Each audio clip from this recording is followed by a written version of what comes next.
večer. Hvala mladenki za izvrsten koncert. Hvala Marjo za predstavitev. Predstavim se kot oče, mož, oče, dedek in v tej luči bom danes tudi govoril.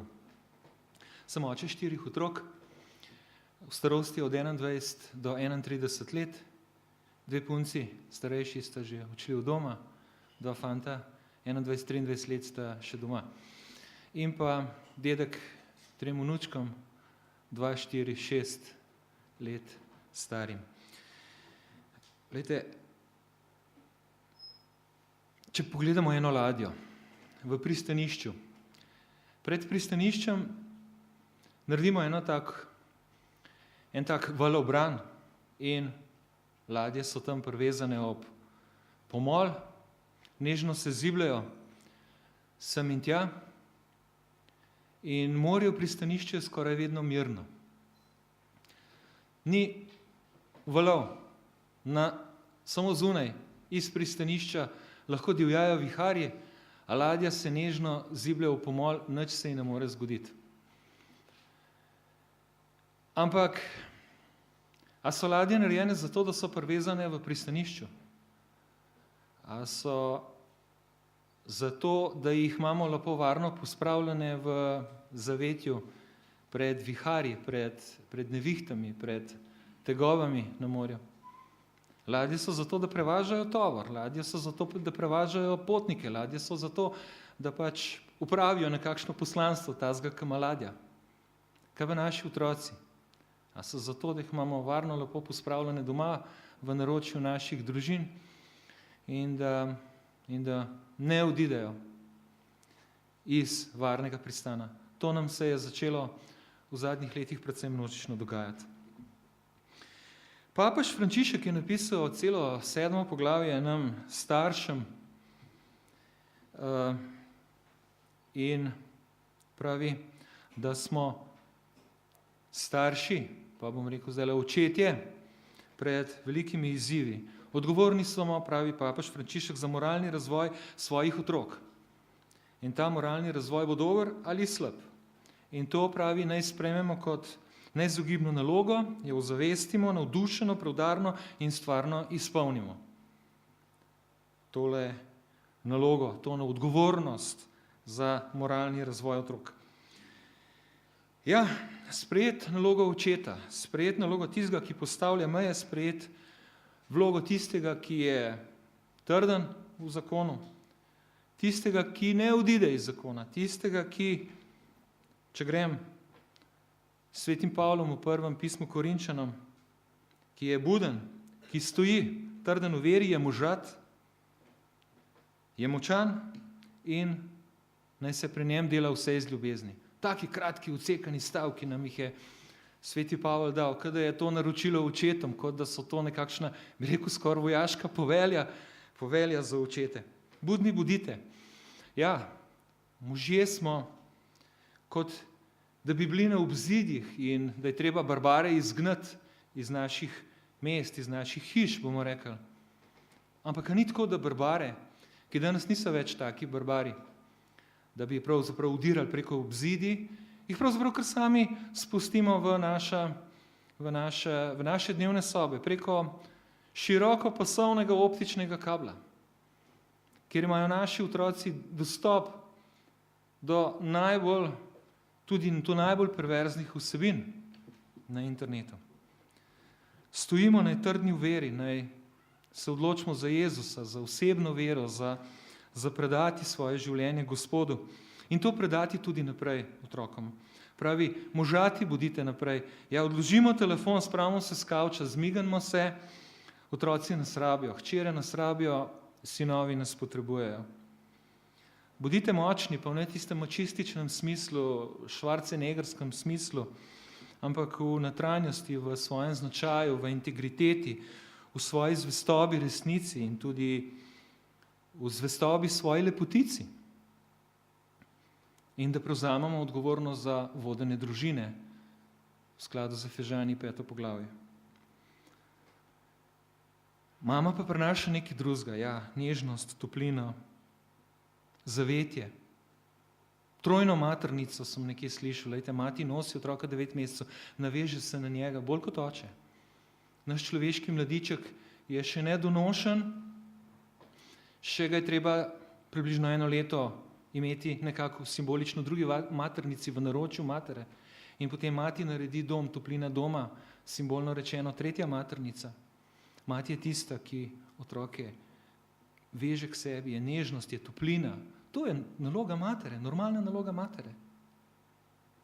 Mi pa smo zato, da brcnemo otroke v svet, da jih poženemo v svet, da jih usposobimo za ta svet, za viharje tega sveta, ne za mirno morje. Če bomo usposabljali samo za mirno morje, to zna pravzaprav vsak plut. Vsak zna verjetno v miru vrteti tisto kolo, no, majčkeno pretiravan, pesniško še nisem nobenega plovila vozil, pa vendar, če bomo pripravili otroke samo za mirno morje, bodo naleteli na viharje, prav gotovo, v življenju so viharji in bodo nasedli, če jih ne bomo usposobili. Če pa jih bomo usposobili za viharje, bojo znali tudi v mirnem plut. Torej, oče je tisti, ki pripravi otroke za viharje.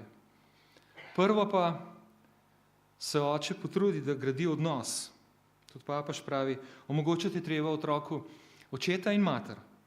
Pa ne samo vsako ljubezen posebej. Očeta recimo enkrat na 14 dni za en vikend. Ampak da omogočimo otrokom tudi odnos med njima. Da otrok vidi, kako se dela družina. Da vidi očeta, mater na delu.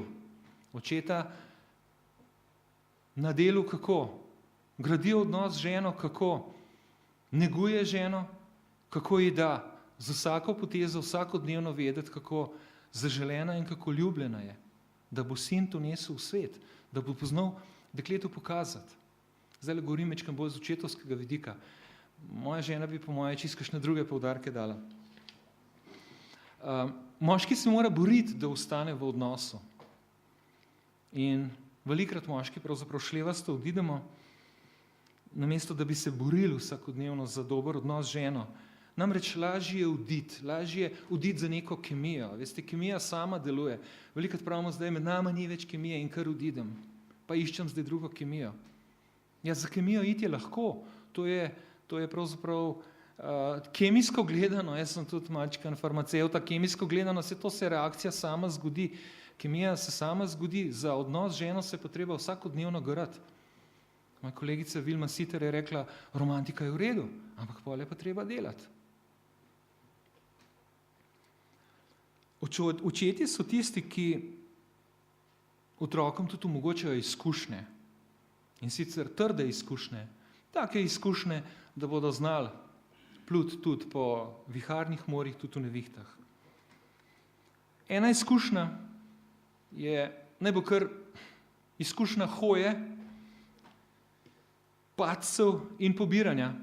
Tistih malih otrok, veste, ko jih namontiramo v vozičke, močno obložene, in otrok je namontiran v voziček in ima samo en takole pogled. Prijeti se ne more ničesar, past ne more nikamor. Če ima srečo, mu porinemo mu nekaj v roko in se potem s tistem igra. Drugače pa brezdelno, brez vsega opazuje svet v enem zelo zoženem vzornem kotu.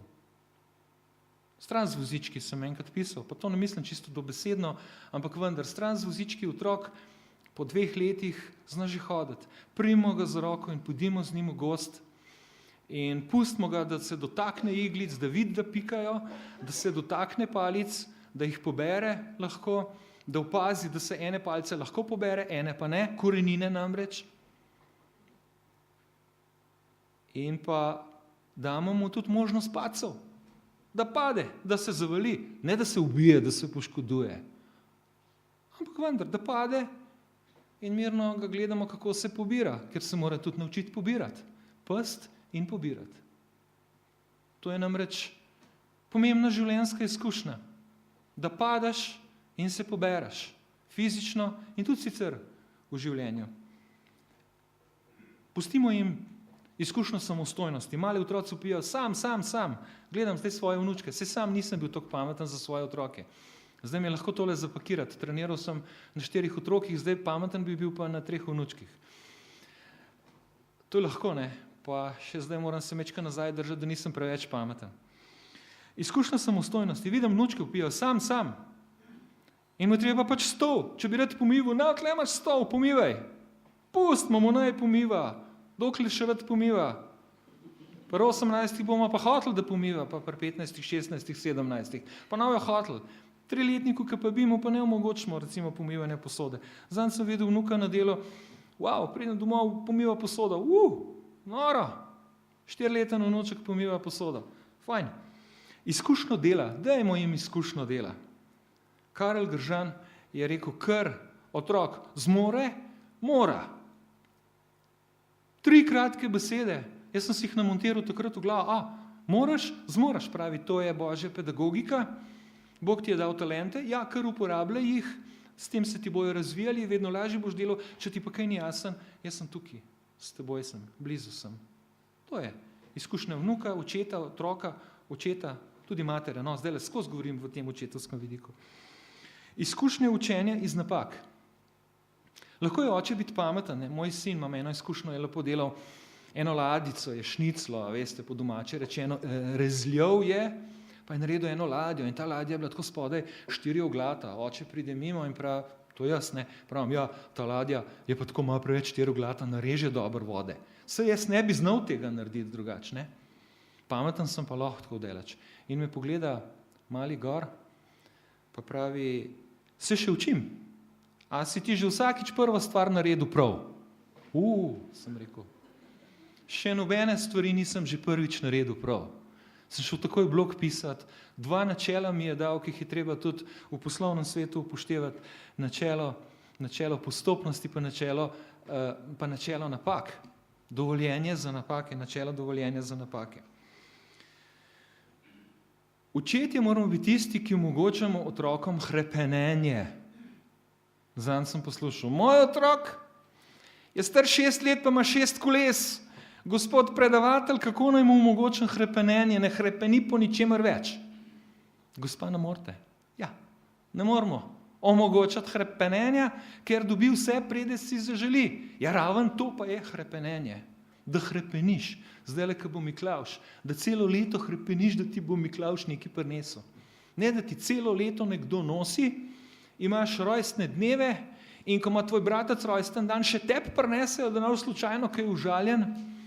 Potem pa pride Miklavž z ene, pa z druge strani, pa pride Božiček z ene, pa z druge, pa tretje, pa 4. strani, pa pride pa še v službi par atu, pa imam dedek Mraz in na koncu imamo goro enih kitajskih igrač, ki ne vemo, kam bi jih pospravili. Pustimo jim hrepenenje. Otroci radi hrepenijo, mladostniki radi hrepenijo. Če jim vzamemo hrepenenje do stvari, jim nimajo izkušnje hrepenenja tudi do ljudi, ne, tudi do dekleta, tudi do fanta, ne. Pustimo jim izkušnjo napora, da zašvicajo, da se potrudijo,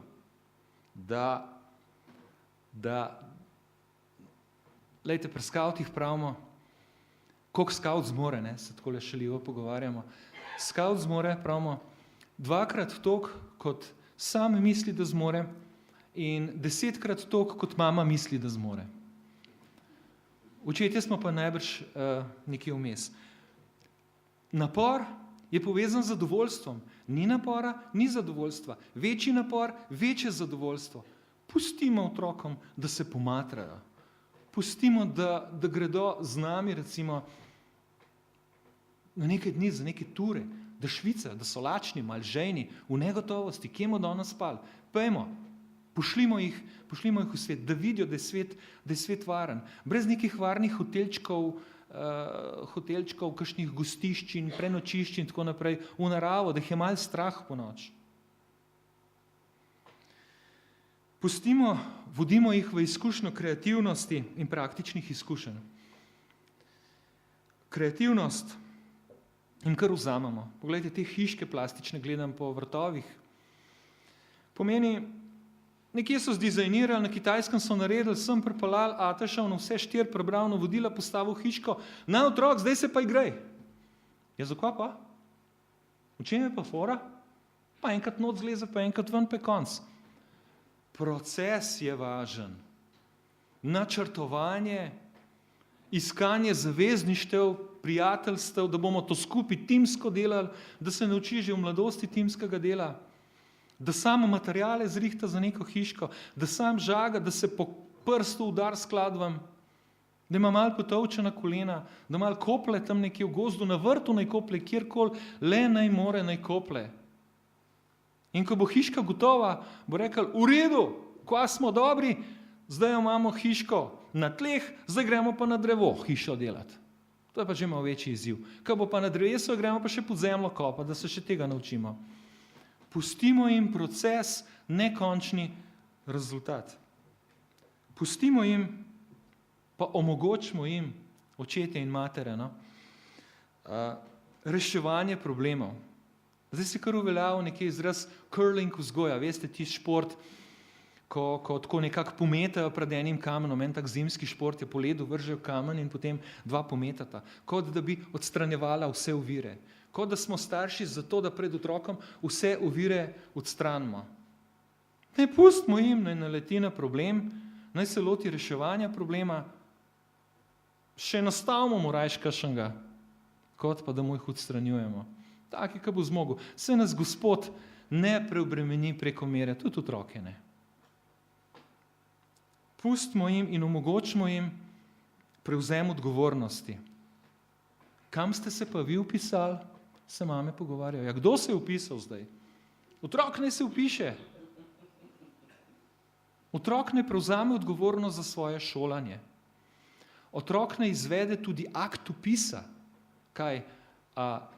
15 let star otrok ne ve, kako mu je ime, ne ve, kdaj se je rodil, ne ve, kako je mami ime, kako je ato ime, kje smo doma, kaj je ata po poklicu, kaj je mama po poklicu. To je pa najbrž vse, kar rabiš za vpis. Če ti pa kaj ni jasen, bo pa še po mailu poslal.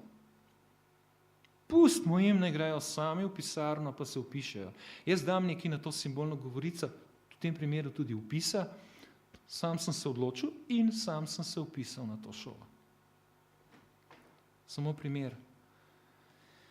To gre potem naprej, ne? Mame zdaj že hodijo na dneve odprtih vrat na fakultete, se že vpisujejo na mesto otrok na fakultete, izpolnjujejo na formularje za vpis na fakulteto, zahtevajo govorilne ure pri profesorjih na fakulteti. Se pravi, če tako rečem, otroci imajo verjetno že ene pri 18, 19, morda že 5 let spolne odnose. Vpisati na fakulteto se pa še ne znajo. Pa stanovanja na morju, apartmaja, sem enkrat tega očeta poslušal. Mi dva s punco bi šla na morje in se je oče takoj šel na internet, apartmajčki, to gor je računal, kakšna hrana, kakšni so pogoji. Da se bosta pa usedla v očetov avto in odpeljala imeti spolne odnose na morju. Ata bo pa vse zrihtal in verjetno tudi plačal. Tole pa nisem vedel, ampak morda tudi plačal. Pustimo otrokom doživljanje narave. Peljmo jih ven. Peljmo jih ven. Zdaj sam še drajsajo po telefonih. Otrok, pravi Miha Kramli, vodja Centra za zdravljenje odvisnosti iz Nove Gorice, otrok ne sme biti lastnik pametnega telefona. Pika. Kaj to pomeni lastnik? Da ga ima stalno na razpolago. A veste, velike neumnosti so na internetu. Smo imeli priložnost gospoda Petra Topiča poslušati, kakšen dan nazaj. Pustimo jim, omogočimo jim izkušnje otroštva. Na Valeti, 14-letne deklice se nenadoma prelevijo v 30-letne dame na pol gole. Komaj čakajo, da tista ceremonija na šoli mine in gredo na after party v svet morskih psov. Oče je tisti, ki reče, na after party pa ne bo šla. Skupaj z družino gremo na eno veliko porcijo sladoleda, tako, kot še nikoli nismo imeli. In ko to pri prvem otroku uvedeš, je za druge otroke to standard in je. Ampak oče je tisti, ki reče, zato ker ne želi ranjenosti te 14-letne deklice. v zavetju raznih after party lokalov. Še malo o dedkih, če sem že dedek, ne? Dedki, se moramo pa naravnati, kakšen dedek že? Kakšen? Nobenega. Ja, eden dedek. Ok, na YouTube dedke računam. Dedki, se moramo pa mečkaj naravnati na ponižnost. In vzeti si čas, da greš z vnučkom, da hodiš 800 metrov uro pa pol, v 1 uri pa pol jaz pridem 15 km delač, z vnučkom pa 800 metrov. Ampak kaj takrat? Sva z vnučkom krepiva odnos.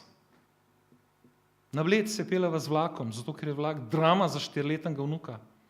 Drama. In mu pustim karte, da jih on kup in da jih on pokaže sprevodniku, ponosen, in sprevodniki so navdušeni tudi. Da so tuneli, ki še ni videl, da so račke, goske, labodi, da je plavanje, da je čovn, da je grad, da je dedek cel dan. In potem še par let govori o tem. Puste dedki une igrače kitajske. Lahko je tu trgovina pa reči, da 10 evrov, 20 evrov. Čas, dajmo. In kar pozabimo na tisto neumnost, ko si pa v penziji, pa vse imam, sem časa nima več. Imamo čas. Poiskati si ga je treba za otroke, za vnučke. In mi, tasti, smo postavljalci meja.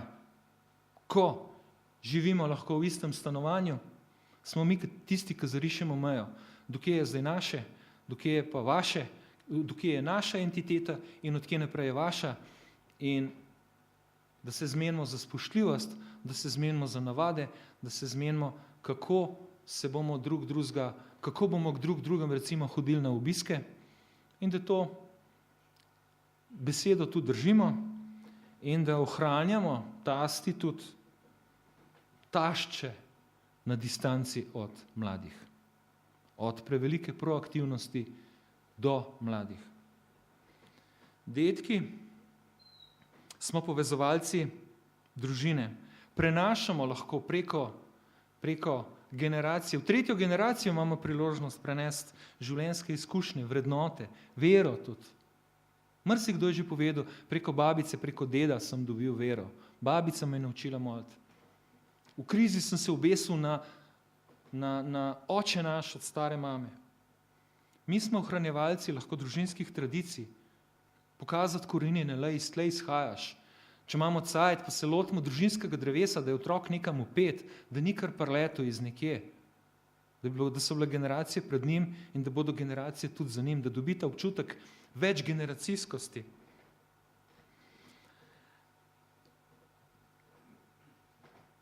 Da pokaže mladim, da dobro delajo, ne da sam kritizira. Ker smo bili mi takrat, toliko let nazaj, glih taki, samo da tega nočemo priznati, pa veliko smo se naučili, zdaj bomo pa kritizirali mlade, ki se želijo tudi naučiti. Da jih takrat pohvalimo, pa če kdo pride po kakšen nasvet, da mu ga damo, drugače pa ne. Da izkazujemo naklonjenost tudi možem in ženam od otrok, da jih pohvalimo. Nisem zgubil hčere, hvala Bogu, še enega sina sem dobil v življenje. Wow, noro.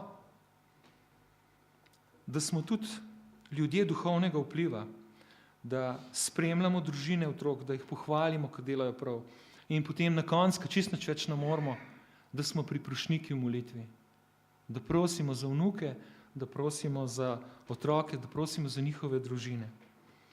Jaz sem zelo vesel papeža Frančiška, da nam je dal tole spodbudo. Veste, zdaj beremo te spodbude, imamo podčrtane te spodbude.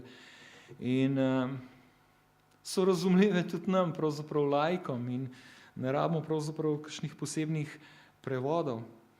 Zavedam se, vesel sem, da papež piše tako, da ga lahko tudi sam kar direkt razumem.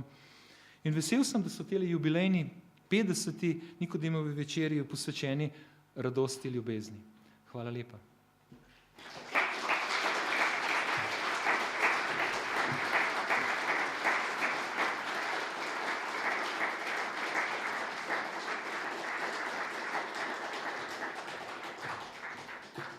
Hvala Alešu Čerinu za ta bogat prispevek. Se je videlo, da prihaja iz izkušenj. Hvala.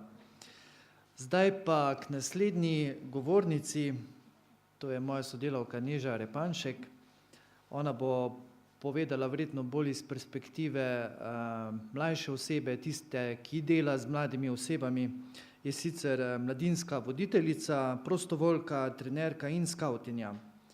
Je podpredsednica Mladinskega sveta Slovenije, odgovorna za področje mladinskega dela in neformalnega izobraževanja.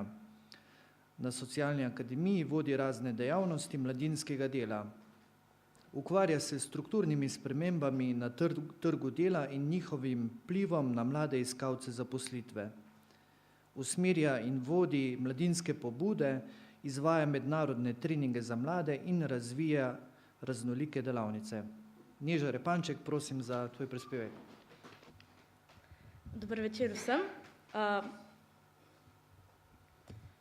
Mario, moj sodelavec, me je zelo zanimivo, v resnici tudi zelo dobro napovedal. Na današnjem dnevu sem se odločila, da bom en del večera govorila kot mlada oseba, en del pa kot mlada oseba, ki se je malo postavila navzven, pa govori o drugih mladih. Mogoče bo malenkost čudno na začetku, ampak verjamem, da mi boste lahko sledili. Bistveno vprašanje, ki se mi mogoče porodi tudi na pogledu v dvorano, je to, ki je tudi ključno vprašanje našega današnjega predavanja. Kje so naši sinovi in hčere? Kje so danes mladi?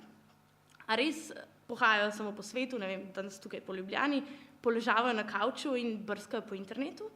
Ja, upam, da bomo danes po tem kratkem prispevku imeli morda malo več uvida v to, kje se danes mladi nahajajo. Mladi živimo v sodobnem svetu, v 21. stoletju, kjer se zdi, da je vse nadomestljivo, začasno in za enkratno uporabo. V takšen svet smo bili večinoma že rojeni in drugačnega skoraj da ne poznamo. Ko to omenjam, ne mislim samo na prepolna smetišča, na smetnjake polne uporabnih oblačil in zavrženo hrano. Mislim predvsem na opuščeno zaupanje v institucije, izgubljene sanje naših prednikov, ranjene medosebne odnose in pozabljene ljudi, ki so nam nekje na poti postali odveč. V sodobnem prizadevanju za večje, boljše, učinkovitejše, hitrejše, za takšne zadeve preprosto nimamo časa. Smo generacija mladih, ki jo nekateri v šali imenujejo izgubljena generacija. Saj imamo v primerjavi z drugimi skupinami na voljo manj virov, na primer manj denarja, malo manj kredibilnih informacij, manj zvez in različnih veščin. In smo zato slabše opremljeni za tržno tekmo za omejene dobrine že v izhodiščnem položaju. Mladi smo zato vse močneje in vse dlje odvisni tudi od drugih in na žalost to pomeni predvsem od svojih staršev. Tako imenovano podaljšano otroštvo, ki pomeni vsaj delno odvisnost od staršev, se danes pogosto zavleče v 30. leta. Takšna vse intenzivnejša odvisnost mladih od staršev pa ne prinaša pozitivnih učinkov ne nam mladim, ne našim staršem in ne državi. Mladi se namreč tako predolgo ne naučimo biti samostojni, se kasneje oziroma manj odločamo za ustvarjanje lastne družine in prevzemanje odgovornosti v življenju nasploh. Namreč le neodvisen človek lahko popolnoma prevzame odgovornost za lastno prihodnost, uresničuje svoje cilje v zasebnem življenju in hkrati kot odgovoren državljan izpolnjuje svojo vlogo v družbi. Kadar govorimo o procesu osamosvajanja mladih, ne govorimo samo o doseganju telesne, socialne, moralne in čustvene zrelosti, ampak o prehodu v popolnoma samostojno bivanje in delovanje. Šele takrat mlad postane odrasel in avtonomen del naše družbe. Evropski mladinski forum v svojem dokumentu o avtonomiji mladih pravi, da človek doseže avtonomijo, ko ima potrebno podporo, vire in priložnosti, da lahko samostojno biva, upravlja svoje življenje, se vključuje v tokove družbene in politične participacije in se na vseh področjih svojega življenja neodvisno odloča. Zanimivo je vprašanje, koliko ljudi je res odraslo. V grobem lahko rečemo, da na pridobivanje avtonomije vpliva vse, kar posamezniku pomaga pri doseganju ekonomske neodvisnosti in gradnji poklicne kariere, uveljavljanju pravic in izvrševanju dolžnosti na različnih področjih, uspešnemu opravljanju različnih vlog v življenju, pri prehodih med različnimi statusami in vlogami v življenju, udejstvovanju v civilni družbi in drugih oblikah aktivnega državljanstva ter doseganju drugih življenjskih ciljev. Fenomen poznega osamosvajanja danes je dejstvo, da se na ta fenomen vpliva dejstvo, da se na samostojno pot v odraslost po omenjenih kriterijih podajo posamezniki, ki po tradicionalnih merilih, kot na primer starost in izobrazba, se pravi starost po formalnih kriterijih za mlado osebo je med 15 in 29 let, se pa danes dogaja, da pač po tradicionalnih merilih se osamosvajajo ljudje, se pravi posamezniki, ki niso več mladi, ki v tradicionalnem pomenu pa kljub vsemu še niso dosegli statusa odraslih. To pomeni, da niso ekonomsko samostojni, nimajo redne zaposlitve, nimajo lastne družine ali pa ali živijo v izvornih družinah. To starostno obdobje, o katerem bom v večinskem delu predavanja govorila, sega nekje v drugo polovico 20 let in se vse bolj podaljšuje tudi čez 30 leta. V marsikaterih državah so že premaknili mejo mladosti na 35. In to je skupina, o kateri bi želela danes malo več govoriti, se pravi o mladih 25 do 35. Mladi in mladi odrasli, ki se nahajajo v tem obdobju, se v tem obdobju intenzivno ukvarjajo z identitetnim raziskovanjem in spreminjanjem življenja. Po koncu študija mladi niso več enako vpeti v tradicionalne oblike življenja v izvorni družini, saj pač že če so kot študentje sodelovali, po študiju zagotovo se vloge spremenijo in zato nimajo več jasnih smernic, kako naprej. Jasnih smernic pa predvsem v smislu tega, kako je to jasno od otroštva, pa vse do konca študija, greš preko vrtca, osnovne šole, srednje šole, potem na fakulteto, potem pa se stvari malo zabrišejo. In mladi lahko izbirajo med milijonom možnosti pri oblikovanju svojega življenja. Znajdejo se na pragu odločitev, ker se morajo začeti odločati, izbirati stvari in se v resnici ločati od vseh ostalih stvari, ki jih puščajo za sabo. Pri osamosvajanju takšne odločitve govorimo, da so, recimo ekonomsko osamosvajanje, se pravi, da pridobijo zaposlitev, da so ekonomsko samozadostni, bivanjsko samoosvajanje, ki ga delimo recimo na snovanje lastne družine ali pa na samosvajanje in sprejem odgovornosti oziroma na prenovljeno vlogo v izvorni družini in pa materialno osvajanje, ko mladi končno zaslužijo dovolj, da lahko preživijo in postanejo tudi finančno popolnoma neodvisni posamezniki v družbi. V tem procesu odločitev je ključnega pomena socialna varnost, predvsem v prehodih med vlogami in statusi v življenju, recimo v času nezaposlenosti, ob menjavanju služb, v času študija, ob rojstvu otroka in podobno. Mlad človek naj bi s časoma v življenju ekonomsko in socialno napredoval in vsaka daljša prekinitev te poti posameznika trajno zaznamuje in ga ohromi na poti k avtonomiji, ga naredi negotovega, pasivnega in negativno vpliva na razvoj njegovih potencialov. Kakšna je torej vloga izvorne družine v tem procesu odločitev? Zanalašč govorimo o izvorni družini, zaradi tega, ker se mi zdi, da je vloga podpore mlademu človeku na poti v samostojnost veliko širša kot samo vloga mame pa očeta. Zraven so tudi bratje in sestre in kot bom kasneje omenila, tudi drugi sorodniki in druge skupnosti, ki so blizu družinski skupnosti, v kateri se mlad posameznik nahaja. Zdaj, mladi so pogosto postavljeni pred izbiro med osamosvojitvijo. In predvsem je to izbira, ki prinaša na žalost v današnjih ekonomskih razmerah izpostavljenost revščini in varnim bivanjem pri starših. In po mojem mnenju je treba mladim ponuditi varno okolje, da vedo, da imajo doma zaletje, tako kot je prej Aleš omenil, en varen pristan, kamor se lahko vrnejo. Če bi se spomnili prilike o izgubljenem sinu, je to ravno tisti neizrečeni stavek, sej, če bo treba, pa pridi domov, pač sej bo vse v redu. Sveto pismo, če sem ravno v tem temačkem področju, ne spomne tudi na to, da mladi niso last družine, ampak da imajo pred seboj lastno življenjsko pot. Izvorna družina lahko igra kakšno vlogo, seveda jo lahko igra. Mnogo mladim bi koristil že preprost spodbudni govor, a imaš vse? No, zdaj pa pejt, jaz zaupam vate in to je dovolj. Ko mlad odrasel začuti pristno zaupanje, lažje verjame vase in v iskanje svoje poti pristopi s pozitivno naravnanostjo. Kadar pa že strani njegove osnovne celice, torej izvorne družine, veje nezaupanje v njegove načrte, to nezaupanje zraste na noter, mladim obrne fokus v negativne stvari in mladi potem normalno, da težko dokončujejo stvari, kaj šele, da bi pisali svoje zgodbe. Starševsko vlogo torej vidim zelo podobno, kot je vloga očeta v priliki v izgubljenem sinu. Sinu on izkazuje zaupanje pri njegovi odločitvi. Če nadaljujemo v svetopisemskih primerih, tudi Jezus pokaže, da je življenjska izbira otroka in njegova osebna poklicanost lahko zahteva ločitev, da bi se izročil Božjemu kraljestvu. On že pri starosti 12 let sam odgovori Mariji in Jožefu, da mora izpolniti drugo višje poslanstvo onkraj svoje zgodovinske družine. Verjetno bi Jožefu dodatna pomoč v delavnici prav prišla, ampak tudi on v svoji preprostosti razume, da je njegov sin poklican nekam drugam. Zelo pomembno se mi zdi, da opazujemo to zaupanje strani Jožefa in tudi zaupanje očeta iz prilike v izgubljenem sinu in ga prenašamo v naša družinska razmerja, da mladi čutijo podporo v iskanju poklicne poti in predvsem, da jim ne vsiljujemo svojih sanj.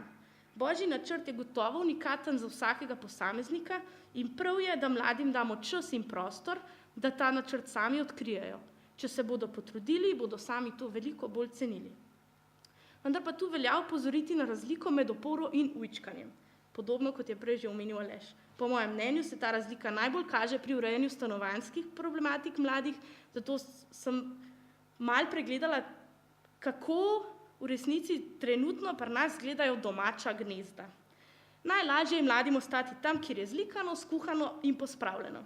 Življenjski pogoji doma pri starših so brez dvoma iz izkušenj boljši, varnejši in udobnejši kot v lastnem stanovanju in gospodinjstvu. In morda tudi zaradi tega zadnja raziskava OECD-ja Society at a Glance v letu 2016 posebej izpostavlja, da prav v Sloveniji več kot 3/4 mladih v starosti med 15 in 29 let živi s svojimi starši, kar Slovenijo uvrsti na drugo mesto med državami OECD. Mislim, da so samo mladi na Malti dlje časa pri svojih starših. Podaljševanje življenja doma je kombinacija različnih razlogov, kot so ekonomska neodvisnost mladih, nezaposlenost, otežena stanovanjska oskrba, podaljševanje študija, pa tudi veliko subjektivnih razlogov, tako kot sem že omenila, zagotovo je bolj lagodno in ceneje živeti doma, bolj se razumeš starši, morda če si doma, materialno in emocionalno si varen in hkrati imaš lahko tudi visoko stopnjo avtonomije. Zakaj je sploh problematično, da mladi ostajajo doma? Posledice predolgega življenja doma so lahko zelo različne. Govorimo o podaljševanju odvisnosti od staršev, negotovosti glede prihodnosti, zmanjšanju odgovornosti v sedanjosti, pasivnosti in predvsem to, kar največkrat slišimo glede mladih, apatičnosti. Omenjene spremembe vodijo do fenomena polodraslosti, torej faze, ko se mladi na nekaterih področjih že zelo osamosvojeni, na drugih pa napolno odvisni od staršev oziroma podpornih sistemov.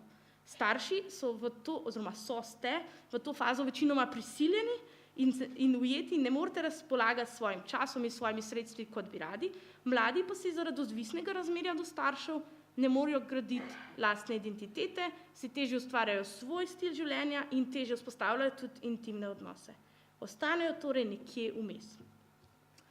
Mladi občutenje odraslosti pogojujejo z neodvisnostjo od doma. Vendar si pred osamosvojitvijo želijo zagotoviti ustrezen življenjski standard, zato privolijo, predvsem v Sloveniji, v različne rešitve med odvisnostjo in neodvisnostjo, se pravi rešitve nekje vmes. Recimo, primeri rešitev nekje vmes bi bilo živeti doma v času podaljšanega študija, živeti doma tudi po koncu šolanja in po vstopu v zaposlitev, živeti doma, ampak začasno živeti nekje drugje, ali pa živeti drugje, pa redno obiskovati družino in kontinuirano uporabljati njihove usluge in storitve, kot, pralni stroj, dokler nimaš svojega. Ta tranzicijski proces v neodvisnost je zelo počasen in se pogosto obrne okrog, se pravi reverzibilen. Mladi grejo od doma in pa spet se vračajo ven. V strokovni literaturi o tem govorijo kot living apart together, se pravi živeti skupaj in hkrati narazen. Kad se prav v tej vmesni fazi, za katero se pravi, to je točna značilnost te vmesne faze, kjer gre za ekonomsko odvisnost od staršev, pa hkrati socialno neodvisnost. In ko vse te stvari beremo, je normalno, da zadeve ne morejo pač tako iti naprej. In kakšna je lahko, se pravi bistvo, kakšna bi lahko bila vloga izvorne družine v tej vmesni fazi? Po mojem mnenju, ključno vlogo v tej fazi lahko igra tudi skupnost. Zato, ker jaz trdno verjamem, da skupnost, ki ne skrbi za mlade ali starejše, nima prihodnosti, tako kot je podobno rekel, oziroma kot je rekel papež Frančišek. In mladi odrasli, ki so v svojem iskanju prave poti izpadali iz sistema, se pravi, so se vračali, pa se niso vračali, pa so se spet vračali, so v tem vmesnem obdobju, poleg tega, da imajo zaupanje svojih staršev, potrebuje tudi vključevanje v pristne skupnosti. Še več, in ravno tukaj se pojavi vloga sorodstva, socialnih omrežij, prostovoljnih, nevladnih organizacij, civilne družbe, pač mnogoterih skupnosti, ki so lahko povezovalni člen med posameznikom in velikim življenjem. Po podatkih raziskave omrežja socialnih opor prebivalstva Slovenije, mladi namreč v primerjavi z ostalo slovensko populacijo manj pogosto uporabljajo formalne vire pomoči. Kot najbolj pomemben vir pomoči pa pokažejo na mentorje in prijatelje. In te so pomembni zanje za druženje, za emocionalno podporo in občasno tudi za materialno podporo. Po drugi strani pa je tudi starševska pomoč mladim po isti raziskavi pomembna predvsem ob bolezni, ob takrat, ko potrebujejo pač večjo finančno pomoč in večjo socialno podporo. Se pravi, bi lahko rekli, da vloga izvorne družine v tej vmesni fazi res ima zelo nehvaležno mesto. Ampak pomembna stvar pri stanu, o katerem je prej govoril Aleš, in to varno zavetje, o katerem sem vmes govorila jaz, naj ne postane kraj, kjer bi mlade ujčkali. Jasno moramo, pač mladi potrebujemo jasno postavljanje mej in vključevanje in razjasnjevanje vlog v izvorni družini, tudi v obdobju po študiju, tudi v obdobju nekaje vmes. Če se vrnem k izgubljenemu sinu, on je moral na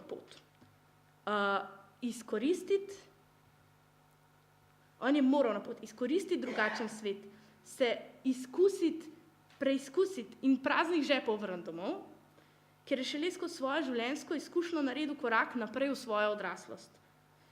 Mladi odrasli niso izgubljeni, sam tršo pot hodijo do cilja, nekateri zaradi svoje želje, spet drugi pa zaradi drugačnih življenjskih okoliščin. In čeprav je članom izvorne družine hudo ob njihovih navzven nepremišljenih odločitvah, se zavedajmo, da je naše zaupanje in varno zavetje za mlade odrasle, ki so nekje vmes, ključno. Če bodo čutili, da imajo to, bodo pogumno stopali naprej, hkrati pa se bodo zavedali, da z njimi tudi vi stopate naprej. Sklenili boste nevidno medgeneracijsko zavezništvo, ki je v mojih očeh in v današnjem začasnem in nenadomestljivem in nadomestljivem svetu najbolj neprecenljivo. Ker po mojem mnenju zdrava družba brez takega načina izmenjave pomoči in podpore ne bi mogla obstajati. In če zaključim s podobnim stavkom, kot se začela, namreč, če se še vedno sprašujete, kje so danes mladi, jaz ne vem, ampak dajmo jim toliko zaupati, če tudi ne vedo vedno, kaj delajo, oni pač samo hodijo svojo pot. Hvala.